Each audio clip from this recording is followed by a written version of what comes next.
I get asked all the time, how would I know if I need a whole home waterline repipe?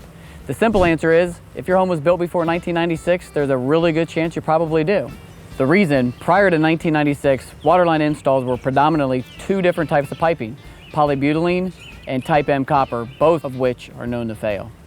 So when it's time for a professional opinion from a state licensed plumbing contractor, here are a few questions I recommend asking. Make sure you get references, at least two. Ask if they'll be willing to pull a permit. Here in Southwest Florida, permits are required in every municipality. Check out their reviews on the Better Business Bureau, Angie's List, Google. And a really good question that most people don't know, ask them if their plumbers are doing the drywall. Because here, we don't believe plumbers should be drywalling. We leave that up to drywallers. If you have questions and you don't know where to go, call us today to reach a local pro. Plumbing Nerds, smarter plumbing solutions.